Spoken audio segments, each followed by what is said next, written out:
যারা একটু সাইন্স বুঝেন আপনারা মানে অবাক হয়ে যাবেন। 18 নম্বর একটা সূরা আছে, সূরার নাম কি? সূরা কাহাফ।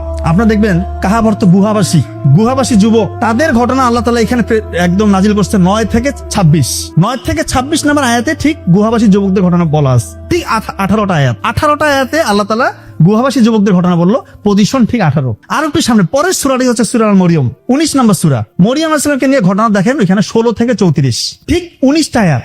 মানে এগুলো কি আপনাদের কাছে মনে হচ্ছে কাকতালীয় ঘটনা? 16 নম্বর সূরা দেখেন, 16 নম্বর যে সূরা, এটা হচ্ছে মৌমাছি নিয়ে আল্লাহ তাআলা বলতেছে। মৌমাছি এখন মানুষ এসে, বিজ্ঞানীরা এই কিছুদিন আগে এসে বের করলো যে মৌমাছির ক্রোমোজোম সংখ্যা, পুরুষ যে ক্রোমোজোম সংখ্যা, হ্যাপ্লয়েড ক্রোমোজোম সংখ্যা 16, সেটা পজিশন দিয়েছে 16। তা আল্লাহ তাআলা কোনো কিছু এমনি করেন নাই। লাস্ট যে একটা তথ্য দিব আপনাদের, যারা একটু সায়েন্স বুঝেন আপনারা মানে অবাক হয়ে যাবেন। আপনারা কি জানেন যে পৃথিবীর ঘূর্ণন বেগ কত কিলোমিটার পার সেকেন্ড জানেন কেউ? 0.465 কিলোমিটার পার সেকেন্ড।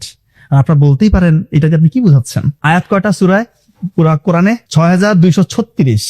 ছায়া আছে না, ছায়া, এই যে আমাদের ছায়া পড়ে, গাছের ছায়া পড়ে, ছায়া কিন্তু ছোট হয়, বড় হয়, দীর্ঘ হয় না, দীর্ঘ হয়, ছোট হয়, ছায়া কিন্তু সবসময় স্থির থাকে না। তো আল্লাহ তাআলা 25 নম্বর একটা সূরার নাম আল ফুরকান, এটা 45 নম্বর আয়াতে আল্লাহ তাআলা বলতেছে, আমি যদি চাইতাম ছায়াকে স্থির করতে পারতাম। 25 নম্বর সূরার 45 নম্বর আয়াতে আল্লাহ তাআলা এই কথা বলতেছে। তার মানে আল্লাহ যদি চাইতো, অর্থাৎ পৃথিবীর যে ঘূর্ণন, এটাকে যদি আল্লাহ তাআলা পৃথিবীটাকে কোনোভাবে, আল্লাহর কাছে এটা কোনো ব্যাপারই না, যদি স্থির করে দিতে পারতো, আমাদের ছায়া কিন্তু স্থির হয়ে থাকে, এটা ছোট হইতো না, বড় হইতো না। তার মানে এখানে পৃথিবীর ঘূর্ণনের সাথে একটা সম্পর্ক আছে।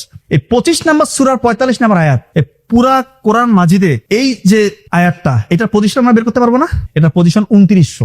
আপনার 2900কে 6236 দিয়ে ভাগ দিয়ে দেখেন কি আসে ক্যালকুলেটর, এখন টিপেন 0.465। চিন্তা করেন, ছায়া নিয়ে, পৃথিবীর ঘূর্ণন নিয়ে একটা জায়গায় আল্লাহ আলোচনা করলো, আর সেই জায়গাটা কোথায়? 2900।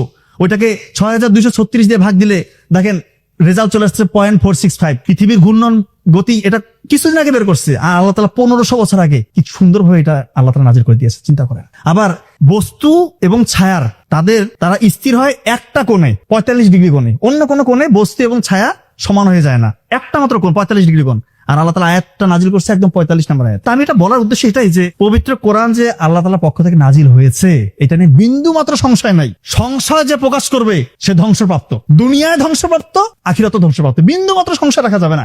এবং এই পবিত্র কোরআনে যা কিছু বলা হয়েছে সবকিছু মানুষের উপকারের জন্য, জিন তাদের উপকারের জন্য। কে কোন ধর্মাবলম্বী ডাজন্ট ম্যাটার, যদি কোরআনের কথাগুলো কেউ মেনে চলে, সে দুনিয়াতে নিশ্চিত সাকসেসফুল হবে। পরকালের কথা পরে বললাম, এখানে অনেক ব্যাপার স্যাপার আসবে, কিন্তু দুনিয়াতেও যদি কেউ কোরআনের যে নির্দেশনাগুলো দেওয়া হয়েছে আমাদের জন্য, যে কথাগুলো মানতে বলা হয়েছে সেটা যদি কেউ মানে, যেগুলো নিষেধ করা হয়েছে সেটা যদি কেউ সেটা যদি কেউ ত্যাগ করে, সে দুনিয়াতে নিশ্চিত সাকসেসফুল হবে।